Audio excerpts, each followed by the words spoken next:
pasar a continuar, hermanos, con el estudio que tenemos en el Evangelio de Juan. Y bueno, al estar revisando los versículos restantes del capítulo número 13 que veremos el día de hoy, son sucesos, todos y cada uno de ellos forman parte de algo, y es de lo que vamos a hablar el día de hoy, porque estos sucesos forman parte del plan divino de Dios. Entonces, vamos a empezar. Seguramente en algún momento de tu vida, o tal vez hoy, o hace poco, o tal vez mañana, podrás hacerte las siguientes preguntas, o te habrás hecho las siguientes preguntas. Por favor. ¿Quién soy? ¿De dónde vengo? ¿Qué hago aquí? ¿A dónde voy? Y te pones a filosofar. ¿Por qué llegan estas preguntas a nuestra mente? ¿O por qué llegaron alguna vez a nuestra mente? ¿O por qué pueden llegar? Bueno, estas preguntas empiezan a aparecer en nuestra vida cuando no le vemos sentido precisamente a la vida. Cuando hay problemas y ellos nos agobian. Tal vez cuando hay escasez, cuando hay problemas, empiezas a cuestionarte y decir, ¿qué hago aquí? ¿Para qué estoy aquí? Pero también es cierto que hay personas en las que tienen más de lo necesario, están con un buen trabajo, no les falta materialmente nada, pero aún así hay un vacío. No están satisfechos, por decirlo de alguna manera. Y esas preguntas vienen también a esas personas. Y estas preguntas llegan por una de las siguientes razones. O porque la persona que se hace esas preguntas no conoce a Dios, o porque esa persona se ha olvidado de Dios. En esas situaciones, la persona ve que la vida no tiene sentido, todo lo empieza a ver como obra de la casualidad, como algo incierto, que no tiene un rumbo. Pero no es así. Hay buenas noticias. Dios tiene la respuesta a todas y cada una de estas preguntas y aún a muchas más. Y no solamente eso, sino que en su palabra Él nos ha dicho claramente que nada es casualidad, que nada es incierto, y además que Dios tiene el control de todas las cosas que suceden. ¿Por qué? Porque Él todo lo ha planeado, y Él en ese plan tiene un propósito.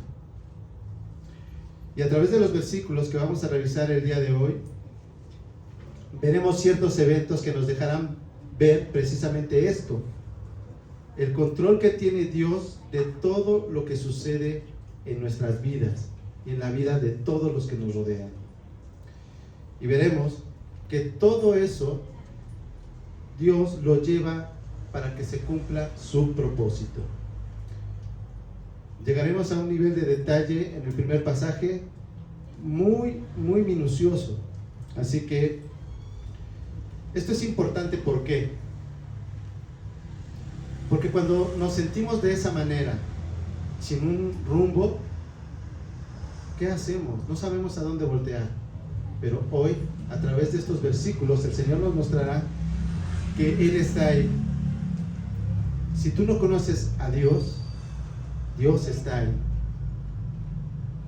Y en su palabra nos llama a ir a Él, a confiar en Él. Y si tú conoces a Dios y te has olvidado de Él, aquí en estos versículos nos va a mostrar que Él está ahí para que recuerdes de dónde te sacó, para que recuerdes a dónde vas.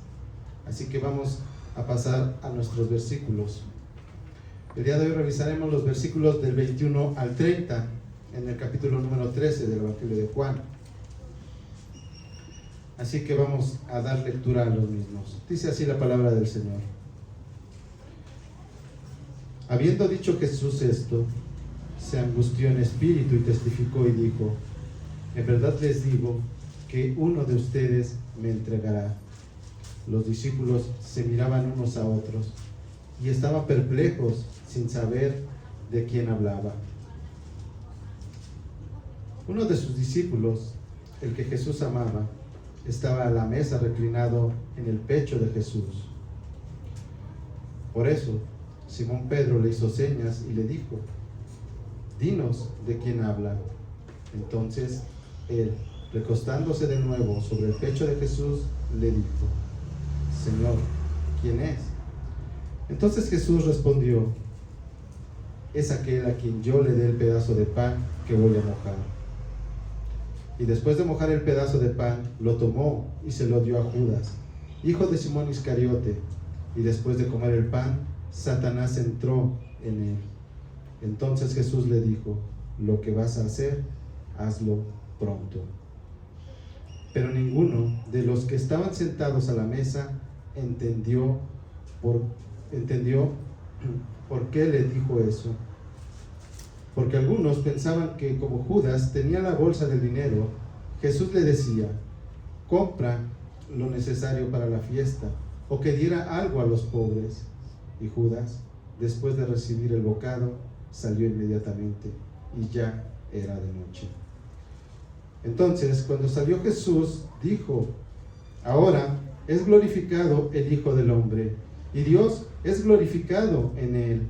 Si Dios es glorificado en él, Dios también lo glorificará en él mismo, y lo glorificará enseguida. Hijitos, estaré con ustedes un poco más de tiempo. Me buscarán, y como dije a los judíos, ahora también les digo a ustedes: a donde yo voy, ustedes no pueden ir. Un mandamiento nuevo les doy: que se amen los unos a los otros, que como yo los he amado, así también se amen los unos a los otros. En esto conocerán todos que son mis discípulos, si se tienen amor los unos a los otros. Señor, ¿a dónde vas?, le preguntó Pedro.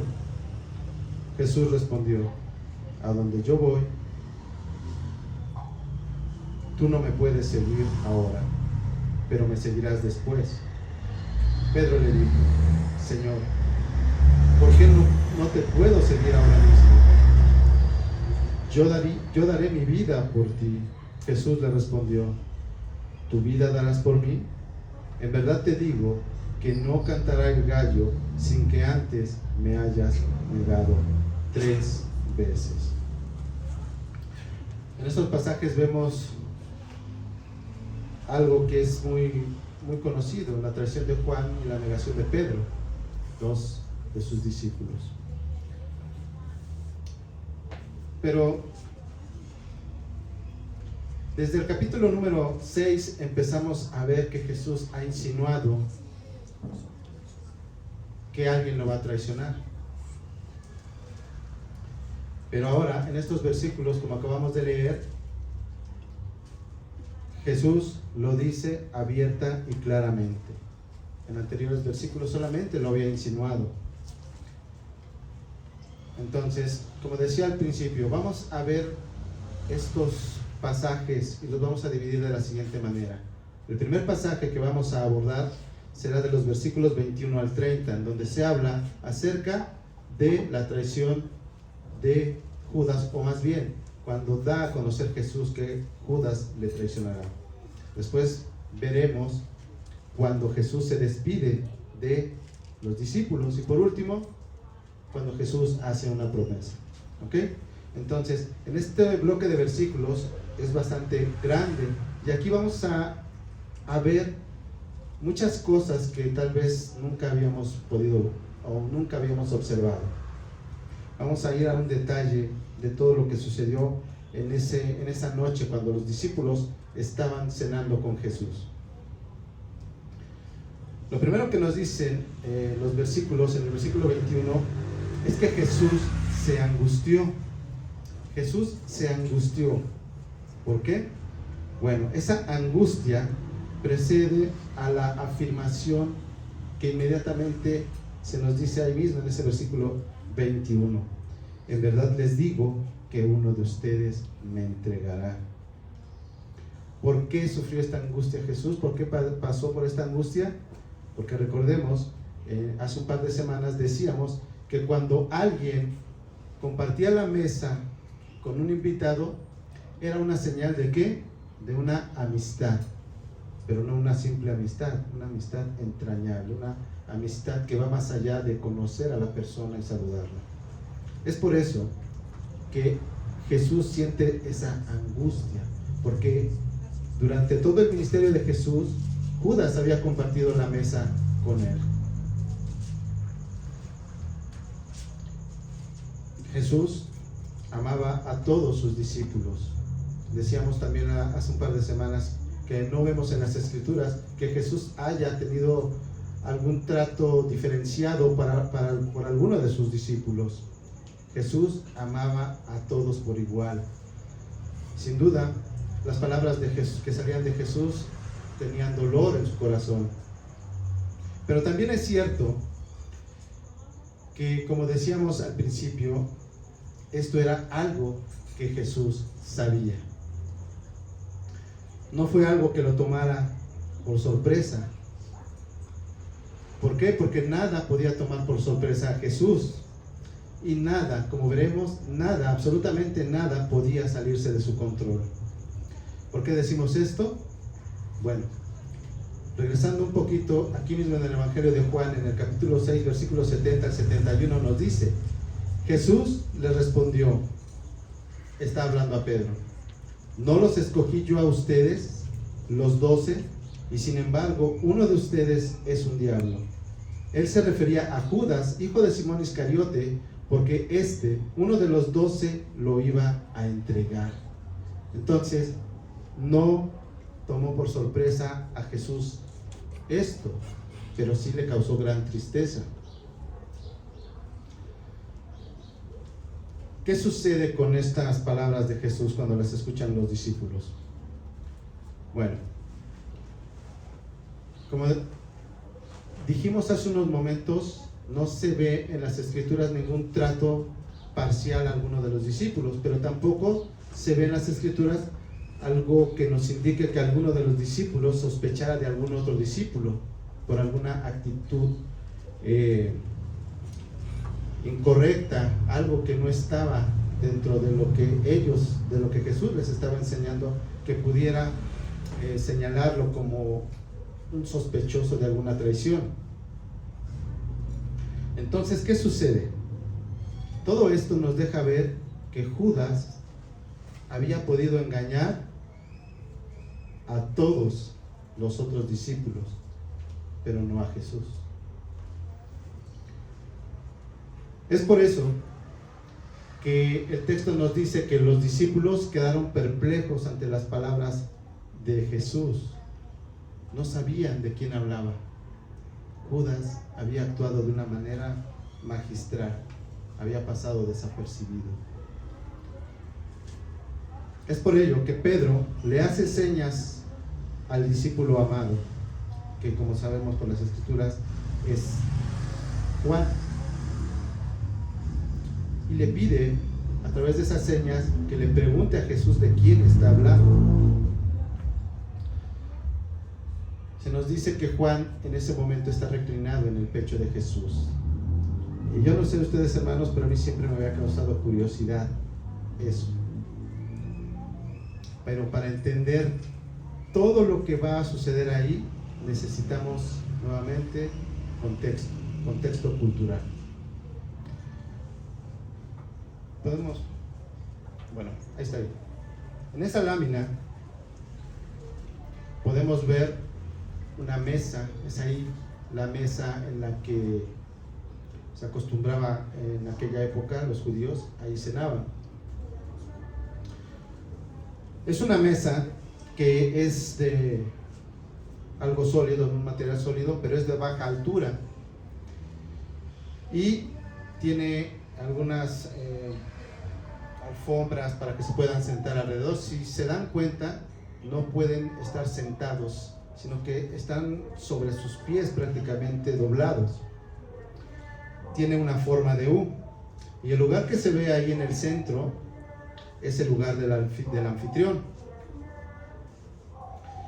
Los comensales, para comer, se reclinaban sobre su mano izquierda, sobre su codo izquierdo.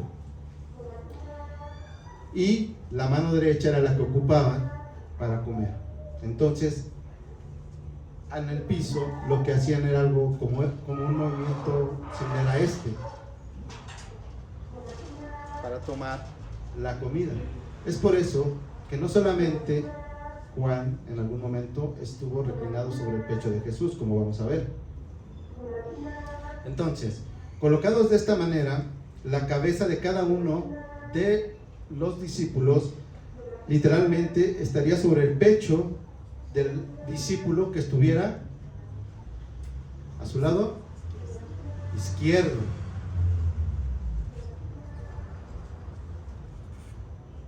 Entonces, es por eso que de esta deducción podemos afirmar que Juan estaba a la derecha de Jesús. ¿Ok? Juan le preguntó a Jesús, ¿quién es el traidor? Y a esa pregunta responde Jesús, es aquel a quien yo le dé el pedazo de pan que voy a mojar. Aquí es interesante lo que va a suceder.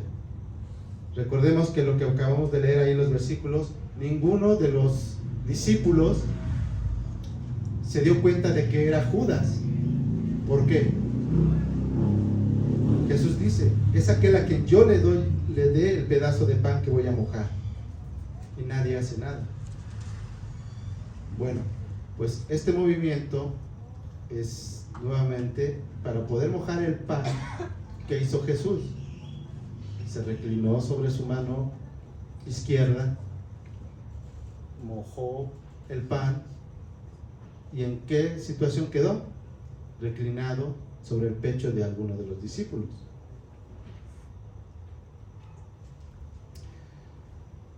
¿Por qué hablamos de todo esto? Porque esto nos ayuda a ubicar el lugar en donde estaba Judas. Judas estaba a la izquierda de Jesús. Es por eso que cuando Jesús contesta la pregunta de Juan, no le escuchan los demás. Está en el pecho, está muy cercano a Judas. Es por eso que los demás discípulos no se dieron cuenta. Entonces tenemos a Juan al lado derecho de Jesús y a Judas del lado izquierdo. Pero hay más. En aquella época, el lugar izquierdo al lado del anfitrión era considerado el lugar de máximo honor y se le reservaba al amigo más íntimo. Judas estaba en ese lugar. Pero hay más. El anfitrión, cuando ofrecía a un invitado un bocado, estaba dando una señal. Era una señal de amistad muy especial.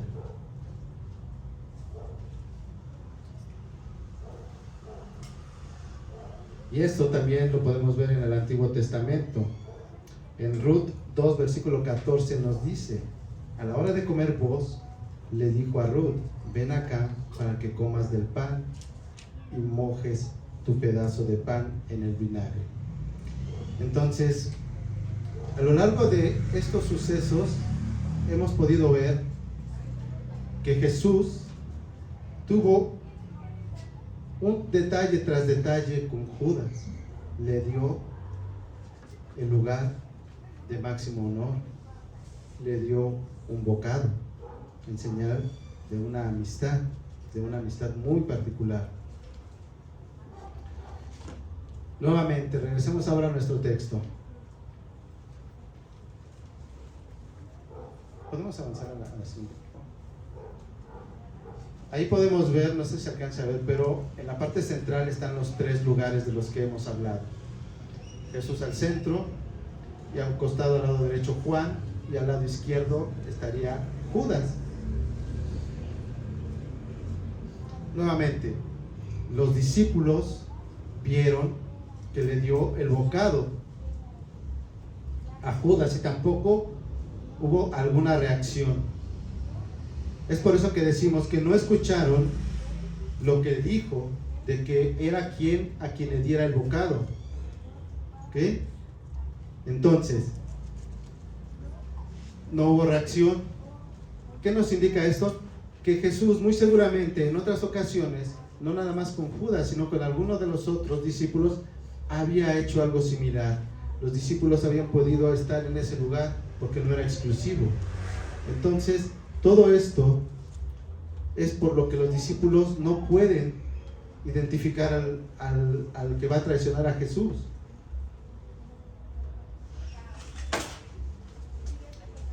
Pero ¿qué vemos en todo esto? Que Jesús, con estas acciones, llamó al corazón de Judas, le mostró su amor, lo estuvo llamando al arrepentimiento. Pero una y otra vez Judas rechazó ese llamado.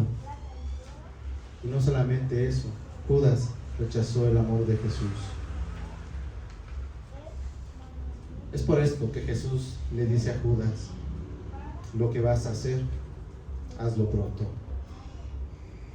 Y aquí, hermanos, llegamos a un punto en el que podemos ver lo siguiente.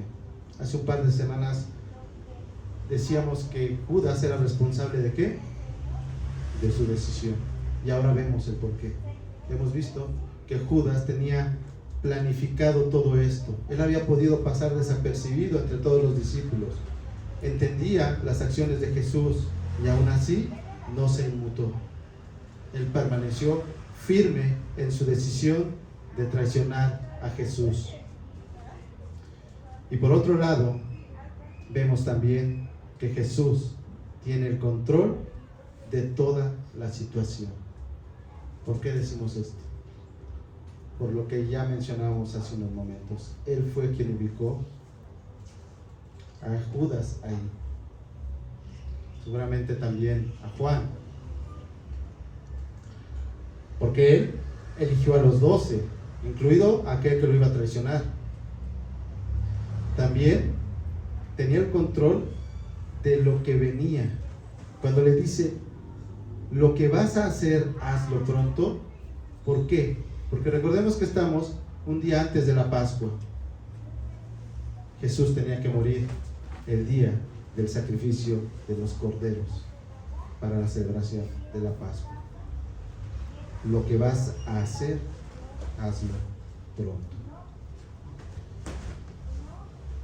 Jesús estaba llegando a la cruz, y la cruz es parte esencial del plan eterno de Dios.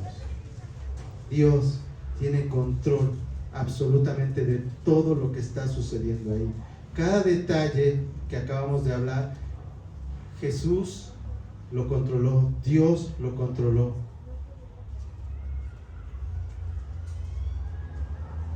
Entonces, Judas ha sido identificado. ¿Qué sucedió después? Vamos a pasar ahora a un segundo evento. En ese evento Jesús se despide de los discípulos. Y no solamente eso, les da un nuevo mandamiento. Aquí no vamos a entrar ya tanto en detalle. Jesús ha identificado al traidor. Y esto, inevitablemente, como ya dijimos, le traerá la cruz. Pero no porque Judas lo haya decidido. Dios así lo ha decretado. Jesús anuncia a sus discípulos en los versículos 31 al 35, que Él ha de irse, que Él ha de partir, que Él regresará al Padre. Y lo hace con las siguientes declaraciones. Ahora es glorificado el Hijo del Hombre y Dios es glorificado en Él. Si Dios es glorificado en Él, Dios también lo glorificará en Él mismo y lo glorificará enseguida. Jesús está a punto de cumplir la encomienda que le fue dada por el Padre. ¿Cuál fue la encomienda del Padre hacia Jesús? ¿Cuál? Ir a la cruz. ¿Para qué? Para el perdón de los pecados. Y ahí en la cruz es donde sucede todo esto que acabamos de leer. En la cruz Jesús es glorificado, porque Él fue a esa cruz voluntariamente para pagar el precio de nuestros pecados. Pero también ahí el Padre es glorificado en Jesús. ¿Por qué? Porque Jesús le honró, porque fue en obediencia hasta la cruz. El Padre ha sido glorificado por Jesús. Pero también ahí en la cruz el Padre es glorificado. ¿Por qué? Porque ahí en la cruz el Padre, ¿qué fue lo que hizo? Castigó el pecado. El Padre hizo justicia. Y lo último, al tercer día, después de la muerte de Jesús, Él resucitaría y posteriormente ascendería al Padre. Jesús ha triunfado sobre Satanás, sobre el pecado y sobre la muerte. Ahí en la cruz, hermanos, es donde podemos ver, en la cruz y en la encarnación de Jesús podemos ver la suprema gloria de Dios. Y es ahí donde hay algo muy importante, porque esa gloria de la que hemos venido hablando es el propósito del plan de Dios. Todos los detalles previos conforman el plan de Dios y el objetivo es que se cumplan para la gloria de Él. Es por eso que Jesús, cuando regrese al Padre, Él recibirá esa gloria de la cual se despojó. Él regresará y le será devuelta. Jesús, después de estas palabras, les dice que estará un poco más de tiempo con ellos. Y les advierte que a donde Él va, ellos no pueden ir. Jesús, como hemos dicho, se está despidiendo de ellos, de esos discípulos, los cuales ha amado desde siempre. Pero no será sin antes dejarles un nuevo mandamiento. Versículos 34 y 35. Un mandamiento nuevo les doy, que se amen los unos a los otros, que como yo los he amado, así también se amen los unos a los otros. En esto conocerán todos que son mis discípulos, si se tienen amor los unos a los otros. Si bien es cierto que este mandamiento fue dado en el Antiguo Testamento, en el libro de Levítico, ahí en el capítulo 19, y hablábamos el día de ayer en la clase del instituto acerca de este versículo, este versículo, decíamos ayer, voy a tomar algo de lo que dijimos ayer, como hemos dicho, es un mandamiento, es un deber, es una obligación para todo discípulo de Jesús, no es algo opcional. Debemos amarnos como Jesús nos amó. ¿Y cómo amó Cristo a sus discípulos? Los amó sin egoísmo, los amó de una manera sacrificial. Acabamos de hablar de la cruz, Él tomó nuestro lugar. Él amó a los discípulos siendo comprensivo. Él los amaba tal cual eran ellos. también los amó perdonándolos. ¿Por qué? Porque como veremos más adelante, todos lo abandonaron y uno de ellos lo negó 3 veces. 3 veces lo negó y Cristo les perdonó. Entonces, ¿por qué hablamos ahora de todo esto? Bueno, Jesús se está despidiendo y esto también es parte del plan de Dios. Jesús debía regresar al Padre. Él no iba a quedarse eternamente aquí. Él había de regresar al Padre.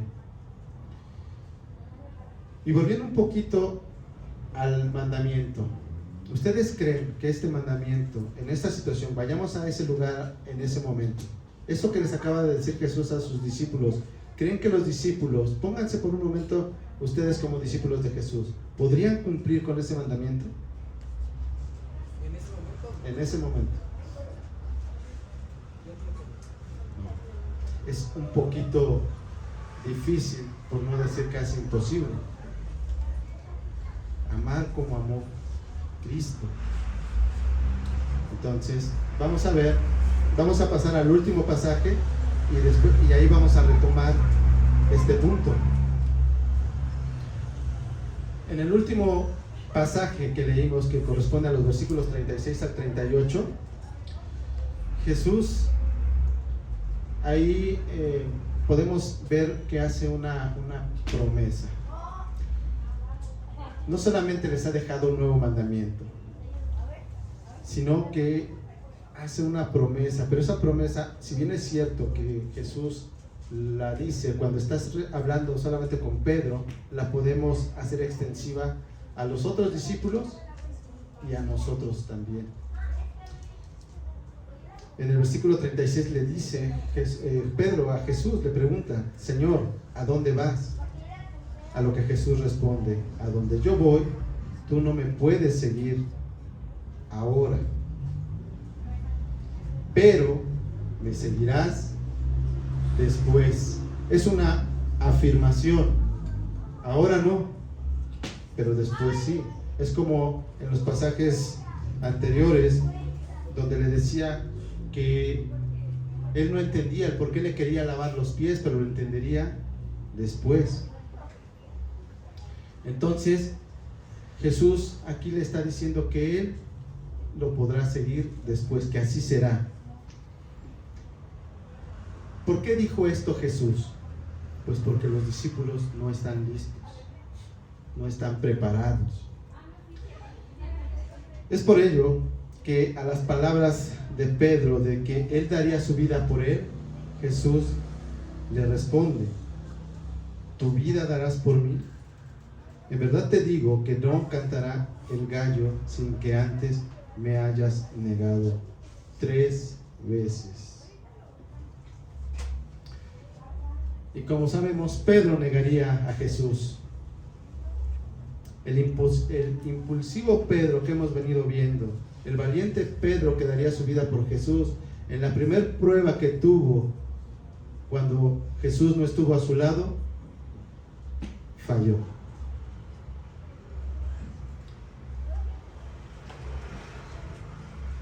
Aquí pudiéramos hacernos una pregunta, y la esbozábamos hace unos momentos en el otro pasaje, en el primer pasaje. ¿Cuál sería la diferencia entre Judas y Pedro?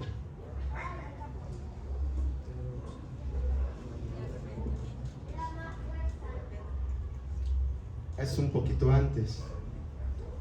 Judas, como dijimos, lo planeó.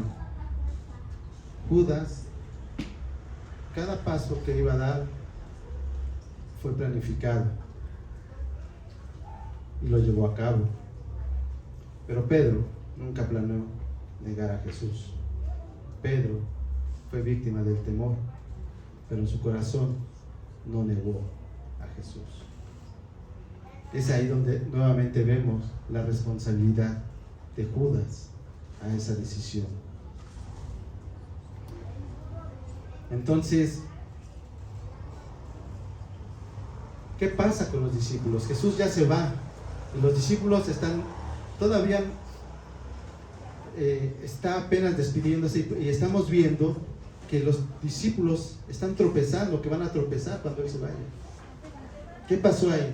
¿No estábamos hablando de que Dios, de que Jesús tiene el control de todo? ¿Esto fue algo que se le olvidó? ¿Algo que no tenía previsto? Obviamente no. Todo esto está en el control de Dios. Todo esto es parte del plan de Dios. Los discípulos debían quedarse en este mundo todavía un tiempo más para cumplir con la encomienda que les sería dada de llevar el Evangelio a todo lugar.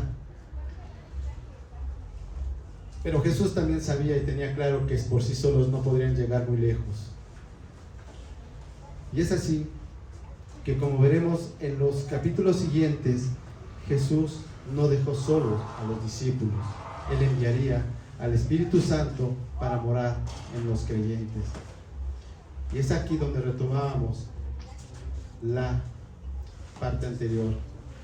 Solamente por medio del Espíritu Santo, cada creyente es posible, o le es posible, obedecer a Dios.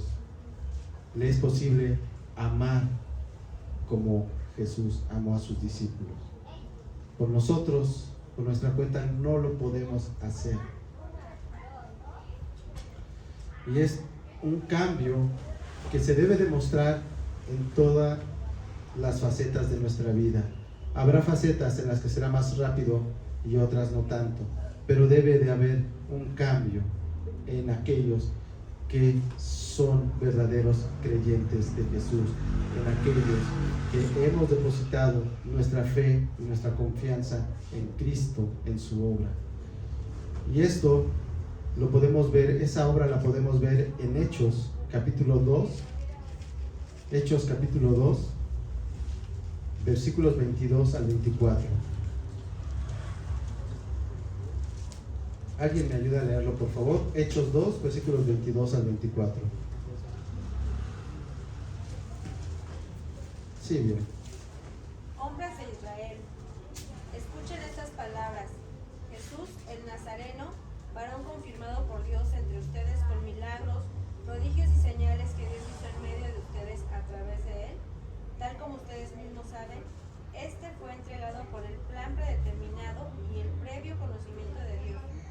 Y ustedes lo clavaron en una cruz por manos de impíos y lo mataron. Pero Dios lo resucitó poniendo fin a la agonía de la muerte, puesto que no era posible que él quedara bajo el dominio de ella. Porque David... Hasta ahí. Sí, gracias. ¿Qué dice el versículo 23? Que fue entregado por el plan predeterminado y previo conocimiento de Dios. Todo lo que acabamos de ver estaba en el control de Dios. Pero también vemos la otra parte. Pedro, ese Pedro que salió huyendo, que negó a Jesús 3 veces, ahora señala a aquellos que mataron a Jesús y les dice: ustedes lo clavaron en una cruz por manos de impíos y lo mataron. Vemos al Espíritu Santo obrando en Pedro. En todos estos versículos que hemos visto, hemos podido observar cómo Dios ha tenido siempre el control de todo. ¿Por qué? Porque todo es parte de su plan. Cada detalle que hemos visto es parte del plan de Dios. Y así, como hemos visto el día de hoy, Él tiene un plan. Somos parte de ese plan.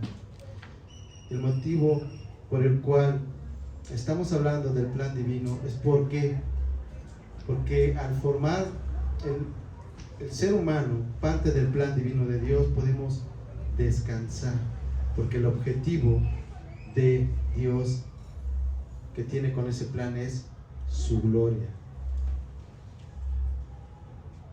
Y Dios va a cumplir por eso sus promesas.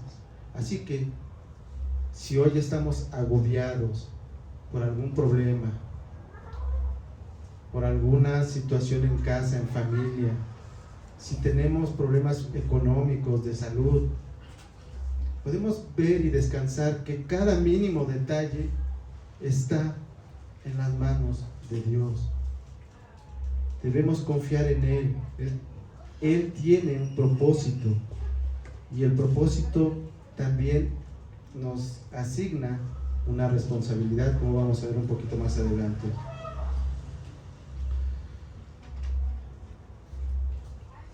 Hemos hablado del control absoluto de Dios. Pero ¿qué hay de nosotros? ¿No vamos a quedar inmóviles? Claro que no. Nosotros también debemos seguir el ejemplo de Jesús. ¿Cuál es el ejemplo de Jesús? No los oigo muy convencidos, a ver. Si no, vamos a seguir un mal ejemplo. A ver, ¿cuál es? Amarnos los unos a los otros como Él nos ha amado. Bueno, ese es un mandamiento. Obedeció al Padre. Exacto. Obedeció al Padre. ¿Hasta dónde? Dios tiene el control de absolutamente todo, que aún el mal que pudimos ver en las acciones de Judas, Dios lo encaminó para cumplir su propósito. Así que si nosotros estamos pasando por algún problema, vemos alguna situación que nos está afectando, confiemos en Dios, porque Él cuida de sus hijos y Él reencauzará ese mal para cumplir su propósito, que es su gloria. Y nosotros somos parte de ese plan, y nosotros debemos también dar la honra y la gloria a Dios. ¿Cómo? Obedeciendo al Señor, confiando en Él. Hermanos, no dudes jamás de Dios. Y si tú aún no has rendido tu vida a Dios, es porque estás preguntándote esas cosas, porque no ves un rumbo, porque no ves un objetivo. Tú has sido creado para darle honra y gloria a Dios.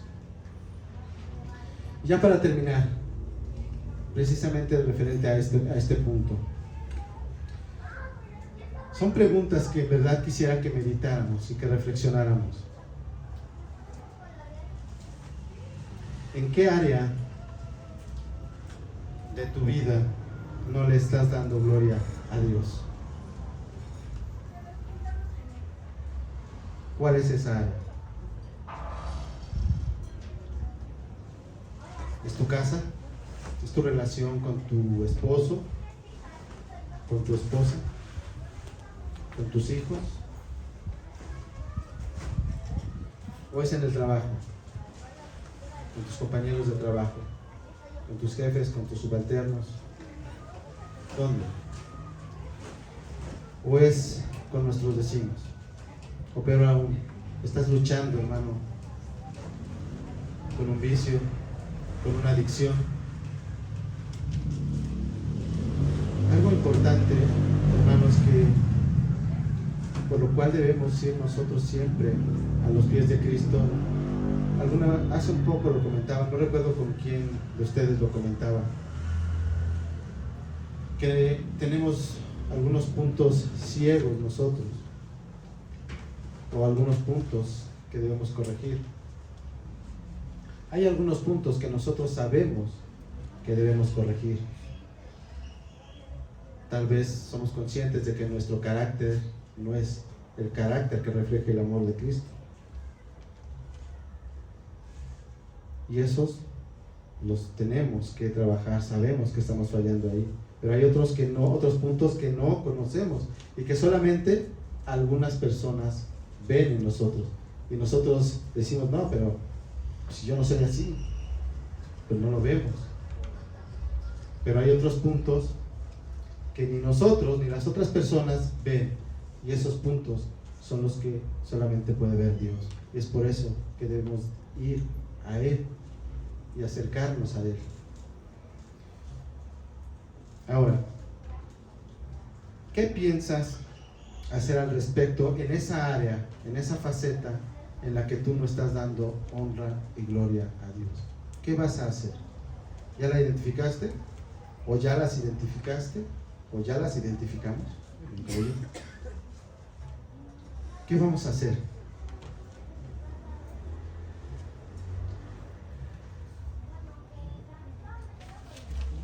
Porque ese realmente es el reto que nos pone la palabra. Nuestro hermano nos decía obedecer a Dios. Por ejemplo, hay algunas preguntas esenciales para todo creyente, para todo cristiano. El Señor nos dio 2 ordenanzas. ¿Cuáles son?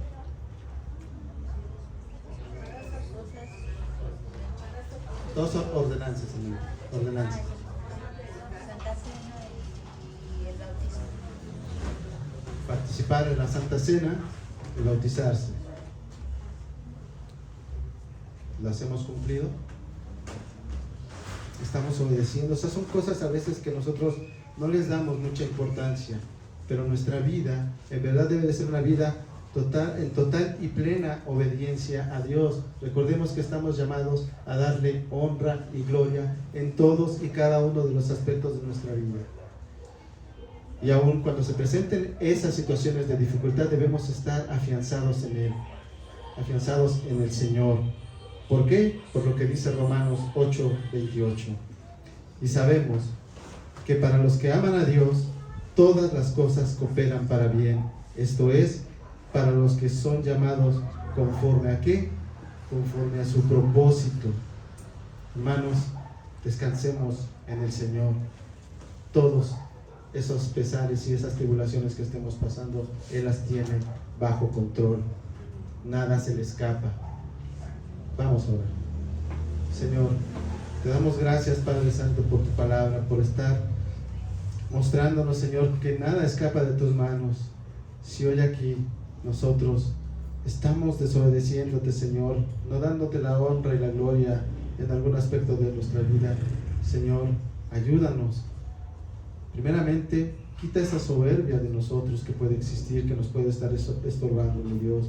Y después, ayúdanos, Señor, a buscar de ti en todo momento y en todo tiempo, en tu palabra, en comunión contigo, Señor. Ayúdanos, Padre, a ver en esos momentos aún de dificultad que tú estás ahí, recordar que ningún detalle se va de tu mano y que todo lo que aparentemente puede ser un mal, Señor, nosotros, como lo vimos en tus escrituras, tal vez no lo podemos entender, tal vez no hemos visto, Señor, el propósito, pero te pedimos que nos ayudes y nos des sabiduría para seguir adelante y reafirmar nuestra fe, Señor. Gracias, Padre. Ayúdanos porque dependemos total y plenamente de ti en todo momento, Señor. En el nombre de tu Hijo Jesús oramos y te damos gracias. Amén.